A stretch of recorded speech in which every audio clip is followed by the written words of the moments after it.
The shadow in the hallway. It was supposed to be a fun weekend. Emily had been looking forward to this sleepover for weeks. She had invited her three best friends, Lisa, Rachel, and Megan, to stay over at her house. They planned to watch scary movies, eat snacks, and talk about school and their crushes late into the night. Sleepovers were their favorite way to spend time together. And this one was going to be extra special because Emily's parents had gone out of town, leaving the house to them and Emily's older brother, Jake. Emily's house was old, really old. It was built in the early 1900s, with wooden floors that creaked and walls that sometimes made strange noises at night. Emily never thought much about it, though. She had lived there her whole life, and to her, it was just home. Sure, her parents had mentioned weird things happening before, like objects moving on their own or lights flickering without reason.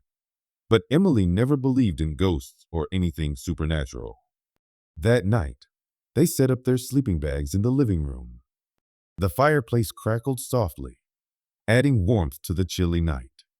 A big bowl of popcorn sat in the middle of the blanket-covered floor, surrounded by candy wrappers and half-empty soda cans. They had just finished watching a horror movie, which had left them a little spooked, but they laughed it off. Lisa, the most easily scared of the group, suddenly froze. "Did you see that?" she whispered. Rachel, who was sitting next to her, turned around. "See what?" Lisa pointed toward the hallway that led to the bedrooms. It was pitch dark, and they hadn't turned on any lights in that part of the house. "I swear I saw something move." "A shadow." Emily chuckled nervously. "It's probably just the wind or the light from outside." "Don't scare yourself." But Lisa's face was pale. No, it was moving, like a person. The room fell silent. For a moment, nobody spoke. The only sound was the occasional crackling of the fire. Megan, always the brave one, grabbed a flashlight and aimed it toward the hallway. "Nothing. You're just imagining things," Rachel said, forcing a laugh. "That horror movie got to your head." They tried to shake off the uneasy feeling and continued talking about lighter things. But something had changed. Every little noise made them jump. The old house creaked more than usual, and the wind outside howled through the trees. The fun, relaxed atmosphere had disappeared, replaced by an unspoken tension. Then, Megan screamed. "Someone's in the hallway," she cried, pulling the blanket over her. Emily's heart pounded as she grabbed her phone and turned on the flashlight. She hesitated before shining it toward the hallway. The beam of light revealed nothing. The hallway was empty. The girls huddled closer together. "I heard something," Megan insisted, her voice shaky. "Like footsteps." They all listened closely. At first, there was nothing. Then they heard it. A low, dragging sound, like footsteps scraping against the wooden floor. Rachel clutched Emily's arm. "That's not the wind." They sat frozen, too scared to move. The sound stopped for a moment, and then something even worse happened. The hallway light flickered on by itself. Lisa whimpered. "Oh my God." Emily mustered up every ounce of courage she had and took a slow step toward the hallway.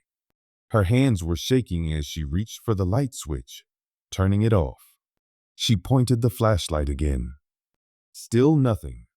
The others stayed back, watching in horror. "Maybe it's just old wiring," Rachel suggested weakly. "Maybe," Emily said, though she wasn't convinced. The girls retreated to their sleeping bags, but nobody felt like sleeping anymore.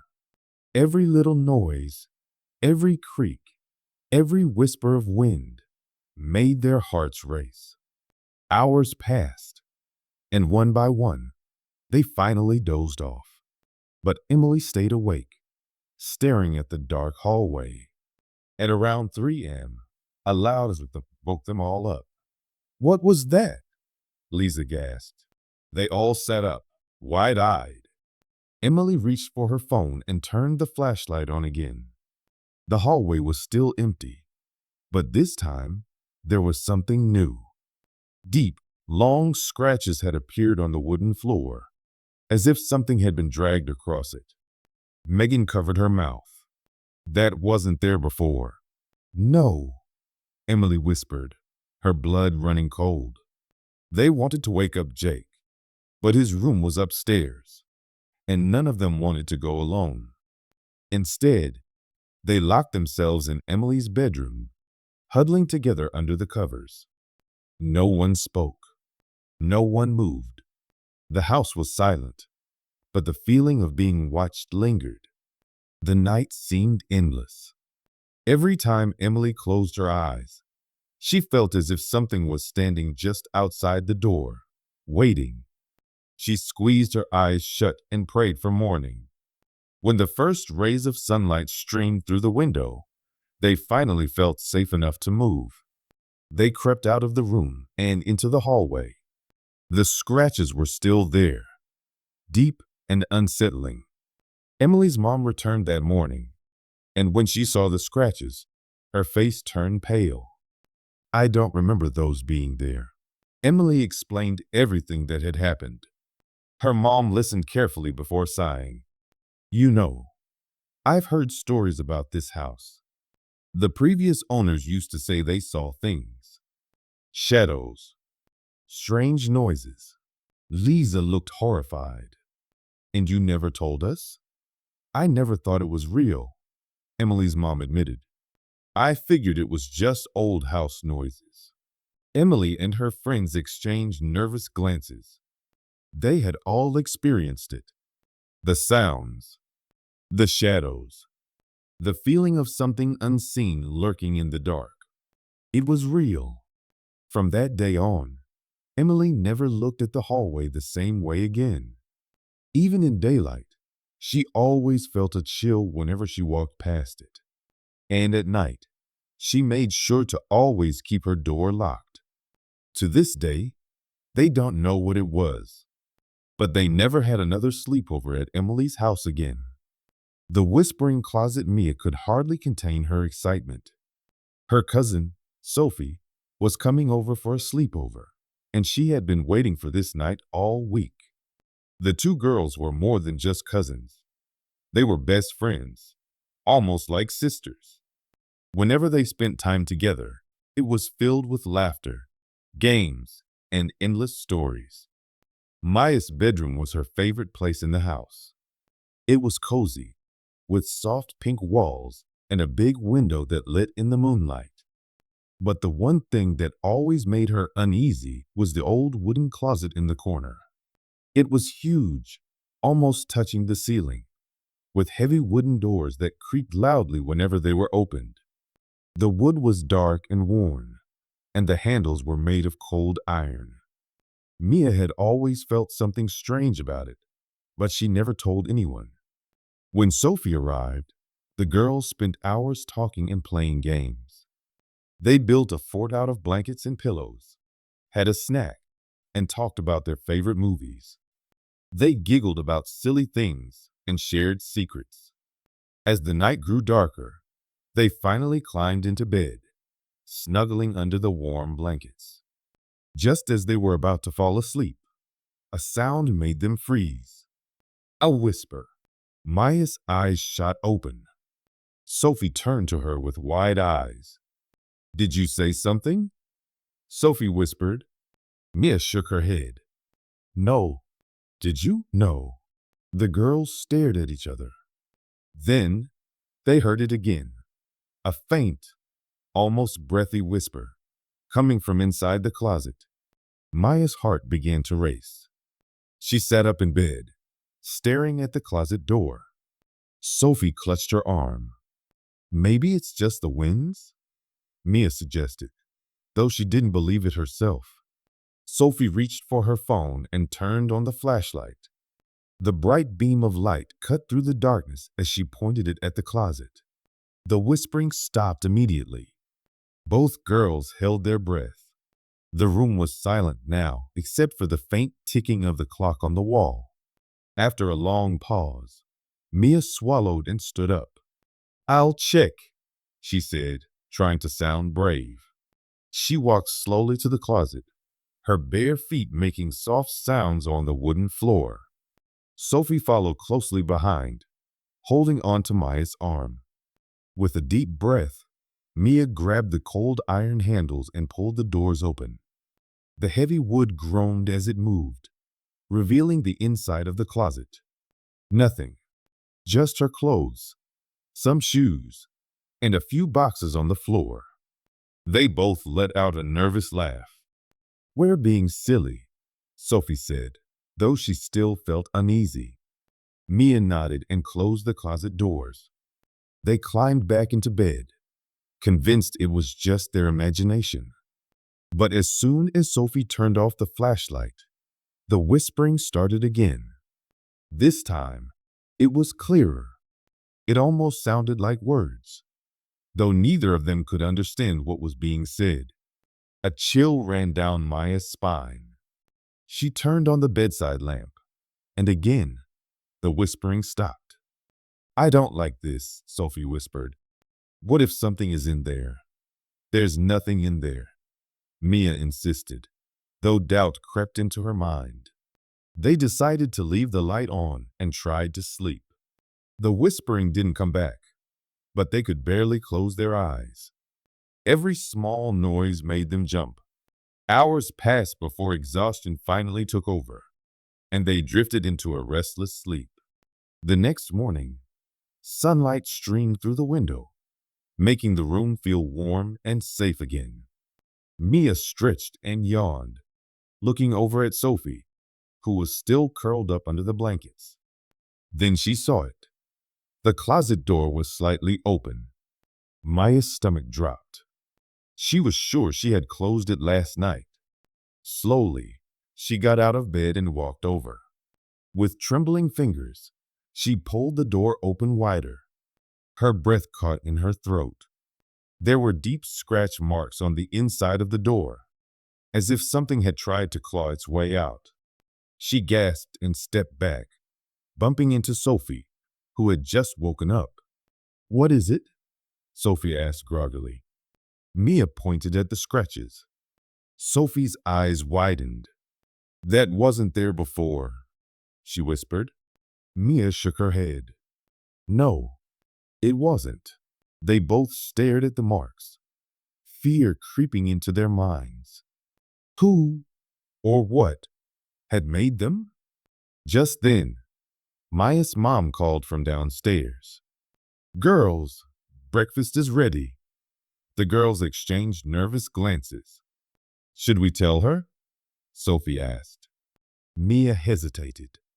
"She won't believe us." Reluctantly, they decided to leave the closet alone for now and went downstairs for breakfast. But the thought of those scratch marks stayed with them. The rest of the day passed uneventfully. They played outside, watched a movie, and tried to ignore the uneasy feeling in the back of their minds. But as night approached, the fear crept back in. That evening, Maya's mom tucked them into bed. "Sleep well, girls," she said with a smile before turning off the lights.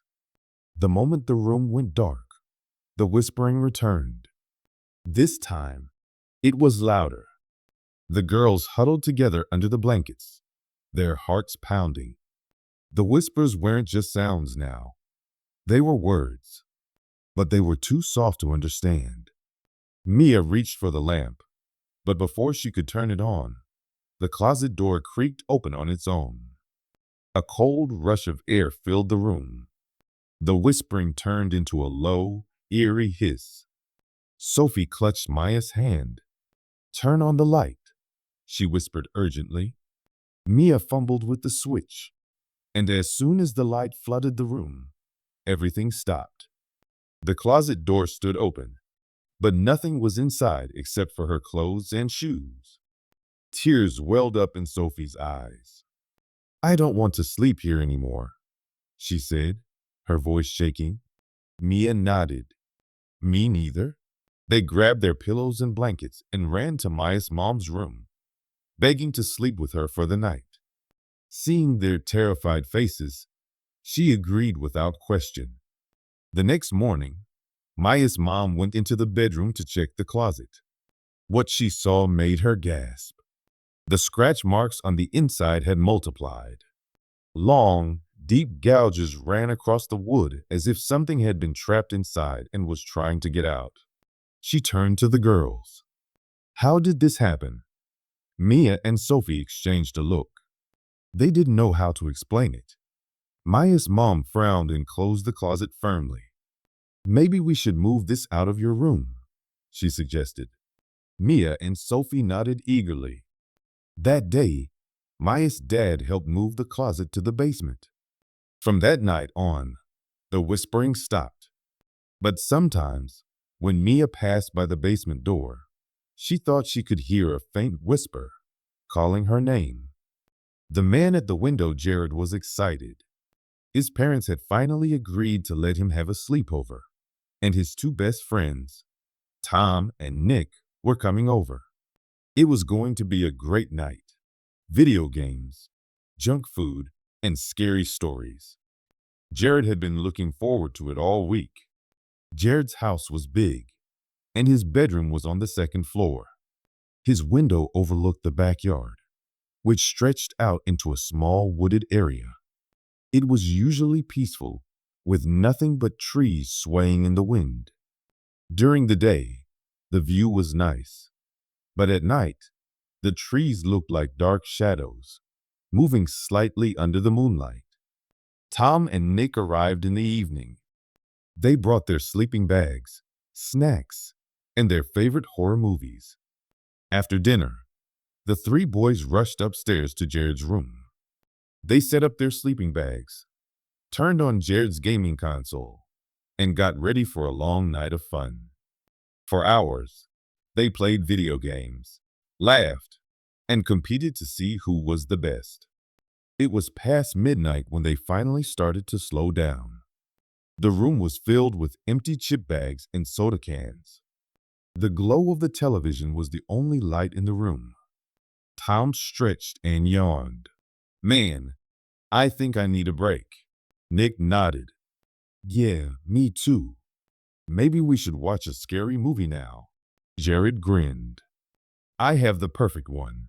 He reached for a DVD case. This one is about a haunted house where people see things in the windows.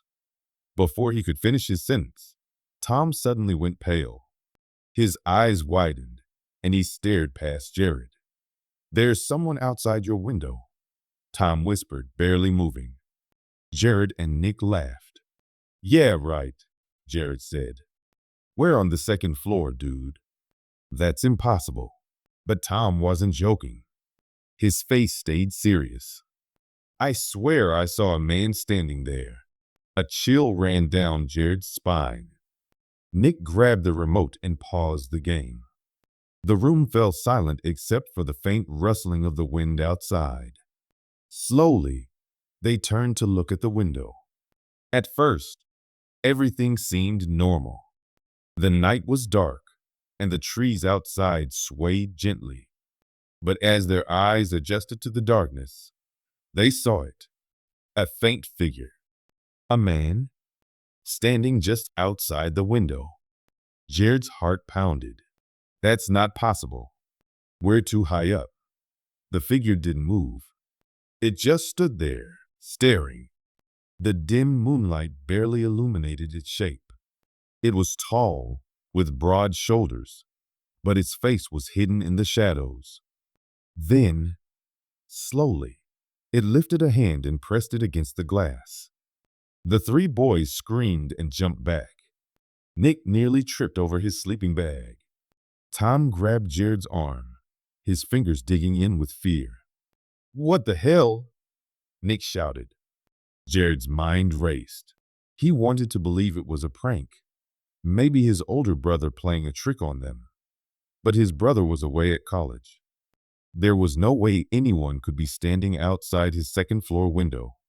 The door burst open, and Jared's parents rushed in. "What's going on?" his dad demanded. Jared pointed at the window, his hands shaking. There. There was someone there. His parents looked confused. His dad strode over and pulled back the curtain. The figure was gone. "There's no one here," his mom said gently. "Are you boys sure you weren't just seeing things?" Jared, Tom, and Nick exchanged nervous glances. They knew what they had seen. "We're not lying," Tom insisted. "There was a man standing right there." Jared's dad frowned. "I'll check outside." The three boys huddled together as his dad went downstairs and out into the backyard. A few minutes later, he returned, shaking his head. "No footprints, nothing unusual." Jared's mom sighed. "You boys have been playing scary games and watching creepy movies all night. Maybe your minds were just playing tricks on you." Jared wanted to argue, but he knew it was useless. His parents wouldn't believe them. "Try to get some sleep," his dad said before closing the door. The boys sat in silence for a long time. Finally, Nick whispered, "Should we keep watch?" Jared nodded. "Yeah, let's take turns." Tom hesitated. "But what if he comes back?" The three of them stared at the window, unsure of what to do. The room, which had once been filled with laughter, now felt cold and unsettling. None of them dared to turn off the lights. The hours dragged on. Nick took the first watch while Jared and Tom tried to rest. But sleep wouldn't come. Jared kept glancing at the window, afraid that at any moment, the figure would return. At some point, exhaustion took over, and they all dozed off. When Jared woke up, the sun was rising, casting a warm glow into the room. He sighed in relief. Morning had never felt so safe. "Let's check outside," Nick said as he rubbed his eyes. The three of them hurried downstairs and stepped into the backyard. The ground beneath Jared's window was soft dirt. If anyone had been standing there, they should have left footprints. But the ground was smooth, untouched. Tom shivered. "This doesn't make sense." Jared swallowed hard. Maybe it was never a person. Nick frowned. Then what was it? Nobody had an answer. But one thing was certain. They would never forget the man at the window. The doll that moved Ava's grandmother had a collection of old porcelain dolls. Some were small, some were big, but they all had glassy eyes and delicate faces. Most of them wore fancy dresses, frilly bonnets, and tiny shoes. The dolls had been around for many years, passed down through generations. Ava's grandmother loved them and kept them neatly displayed in a special room at her house. Ava had never really liked the dolls. She didn't hate them, but something about them felt strange. They were too lifelike, their eyes too shiny, as if they were watching. Every time she visited her grandmother's house, she avoided the doll room. One evening, Ava's friend Lucy came over for a sleepover. Ava's parents were going out for dinner, leaving the girls at home with Ava's grandmother. "You girls have fun," Ava's mom said before leaving. "But don't stay up too late." Ava and Lucy had planned a night of fun. They were going to eat popcorn, watch scary movies, and tell ghost stories. But as they wandered around the house, Lucy noticed something. "What's in that room?" she asked, pointing to a door at the end of the hall. Ava hesitated. "That's my grandmother's doll room." Lucy's eyes lit up with curiosity. "Dolls? I love dolls. Can we see them?" Ava sighed. She didn't want to go in, but she didn't want Lucy to think she was scared. "Sure," she said, leading the way. The room smelled like old wood and lavender. Inside, Shelves lined the walls, filled with porcelain dolls of all sizes. Some sat in chairs, others rested against pillows. Their glass eyes sparkled in the dim light. Lucy walked around, fascinated. "They're so pretty," she said. "Look at their dresses. They must be worth a lot." Ava shivered. "Yeah, my grandma says some of them are really old." Lucy picked up a doll with curly blonde hair and a blue dress. "This one is so cute." "Careful," Ava warned. "They're fragile." Lucy gently placed the doll back on the shelf. "Do you ever play with them?" "No way," Ava said quickly. "They're just for display." Lucy chuckled. "They do look a little creepy." "It's like they're staring." Ava nodded. "I know, right? Let's go back to my room." They left the doll room, closing the door behind them. The girls went back to watching movies and eating snacks, laughing and having fun. Soon, it was bedtime. "Where are we sleeping?" Lucy asked, yawning. Ava hesitated. Her room was being repainted, so they had to sleep in the guest room, the one right next to the doll room. "The guest room?" Ava said reluctantly. The guest room was cozy, with a big bed and soft blankets. But there was one problem. Some of the dolls were displayed there too. A few sat on a high shelf, their tiny faces staring down. "I don't like the way they look at us," Lucy muttered, pulling the blanket up to her chin. Ava laughed nervously. "They're just dolls. They can't do anything." They turned off the lights, and the room fell into darkness. The only sound was the ticking of the clock on the wall. Just as Ava was about to fall asleep, she heard it. Tap, tap, tap. A soft, light tapping sound, like tiny fingers tapping against wood. Her eyes flew open. "Lucy?" she whispered. Lucy was already sitting up. "Did you hear that?" Ava nodded. Her heart pounded. She reached for her phone and turned on the flashlight. The beam of light swept across the room. Then she saw it. One of the dolls had moved. It had been sitting on the shelf earlier. Now it was on the floor, its glassy eyes staring right at them. Alva's breath caught in her throat. Lucy grabbed her arm. "No way," Lucy whispered. "How did it get there?" Ava had no answer. She wanted to believe it had fallen, but the shelf was too high. The doll couldn't have just slipped off. The tapping sound came again. Tap, tap, tap. This time, it was closer. The girls screamed and jumped out of bed, running straight to Ava's grandmother's room. They knocked frantically. Ava's grandmother opened the door, startled. "What's wrong?" "The doll moved," Ava blurted out. "We heard tapping, and when we looked, one of the dolls was on the floor." Her grandmother frowned. "That's not possible, dear. The dolls don't move on their own." "We saw it," Lucy insisted. Ava's grandmother sighed and followed them back to the guest room. When they walked in, the doll was back on the shelf. Ava's stomach dropped. It was on the floor. "I swear." Her grandmother looked at them kindly. "Maybe you were dreaming." "No," Ava said firmly. "We were awake." Her grandmother shook her head. "It's late. Try to get some sleep." She left, and the girls sat on the bed, wide awake.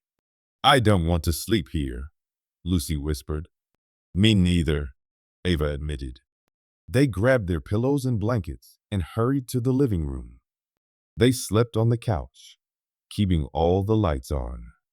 The next morning, Eva told her parents what had happened. They laughed and said it was just their imagination. But Eva and Lucy knew what they saw. Neither of them ever slept in that room again. And from that day on, Ava avoided the doll room more than ever. Because deep down, She knew one of those dolls had moved, and she never wanted to find out why. The girl in the basement, Sam and his cousins, Jake, Ben, and Lucas, were spending the weekend at their grandparents' house. It was an old farmhouse, far from town, surrounded by thick woods and endless fields. The house creaked when the wind blew, and at night, shadows danced on the walls. The boys loved staying there. Their grandma made the best cookies, and their grandpa told funny stories. But there was one rule they had to follow: never go into the basement. Your grandpa always said, "That basement isn't safe. Stay away from it." But Sam and his cousins were 12, and rules made them curious. They had been coming to this house for years, but none of them had ever been inside the basement. What was down there? Why wasn't it safe? Was there something scary? Or was Grandpa just trying to keep them from messing around? That night, when the adults went to bed, the boys sat in the living room, whispering about it. "We should check it out," Jake said. "No way," Ben replied. Grandpa said not to. "Maybe there's just a bunch of old junk," Lucas suggested. "We go down, take a quick look, and come back. No one will know." Sam hesitated. "I don't know." But in the end, their curiosity won. The descent the basement door was in the hallway, next to the kitchen. It was an old wooden door with a rusty handle. Sam grabbed a flashlight from the drawer, while Jake slowly turned the knob. The door creaked open, revealing a steep staircase that disappeared into darkness. A musty smell drifted up. The air felt thick and heavy, like no one had been down there for a long time. "You go first," Lucas nudged Sam. Sam took a deep breath and stepped down. The others followed closely, trying to stay brave. Their footsteps echoed as they reached the bottom. The flashlight's beam cut through the darkness, revealing shelves lined with old jars, broken chairs, and dusty boxes. Spiderwebs hung from the ceiling. "See? Just a bunch of old stuff," Ben whispered, relieved. But then, the air suddenly turned ice cold. A strange feeling washed over them, like they weren't alone. "The girl, I don't like this," Jake whispered. Then, Sam's flashlight flickered. For a second, the basement was pitch black. When the light came back, he gasped. A girl stood in the corner. She was small, wearing a white dress. Her long, dark hair covered her face. She didn't move. "Who? Who is that?" Lucas stammered. Sam's heart pounded. "Hello?" His voice shook. The girl didn't answer. Then, slowly, she lifted her head. Her face was pale. Her lips were colorless. But the worst part, her eyes. They were black, empty holes, as if someone had taken them away. A sharp, cold fear gripped Sam's chest. The girl took a step forward. The boys screamed. The escape they turned and bolted up the stairs. Sam's flashlight swung wildly as he ran. He could hear footsteps behind them, light and slow, like someone was following but not running. Lucas pushed the basement door open, and they all stumbled into the hallway, slamming the door shut behind them. They stood there, panting, their hearts racing. "What was that?" Ben gasped. "We have to tell Grandpa," Jake said, his face pale. They ran to their grandparents' bedroom, banging on the door. Grandpa opened it, his eyes sleepy but calm. "What's going on?" he asked. "There's a girl in the basement," Sam blurted out. She was just standing there. And her eyes. She had no eyes. Grandpa sighed, rubbing his face. "I told you boys not to go down there. But Who is she? Lucas asked, still shaking. Grandpa didn't answer right away. Then he said, "Come sit down. I'll tell you a story." The story of the girl they all gathered in the living room. Grandma had woken up too and brought blankets. Grandpa sat in his rocking chair and looked at them with sad eyes.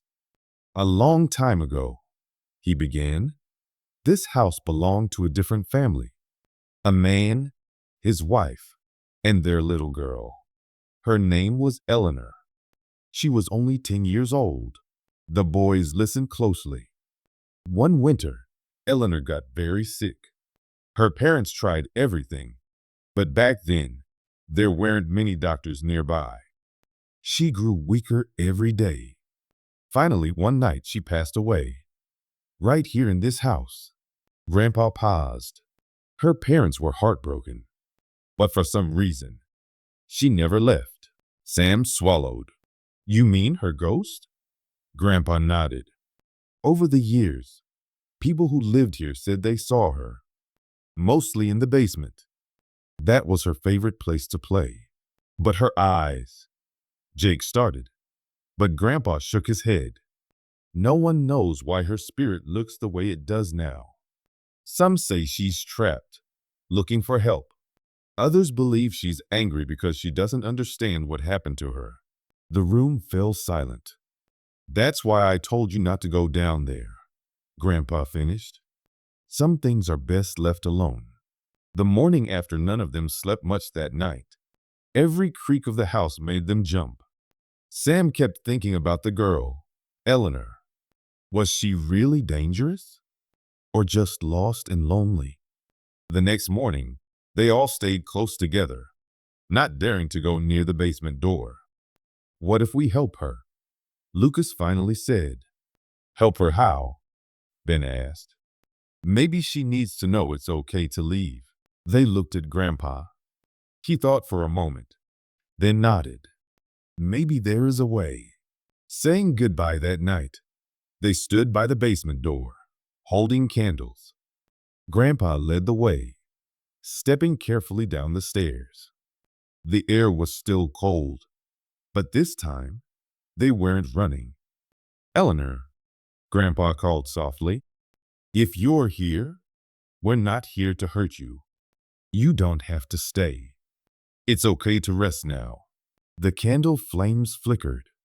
A soft whisper filled the air, though no one spoke. Then, for just a second, they saw her again. She stood in the corner, but this time, her face wasn't hidden. Her black eyes filled with something. Was it sadness? Relief? Then, slowly, she faded away. Afterward, the basement never felt quite the same after that. It wasn't as cold. It didn't feel heavy anymore. The boys never saw Eleanor again, but sometimes they thought they heard laughter, a small, happy sound, as if a little girl was finally free. And they never forgot the night they met the girl in the basement.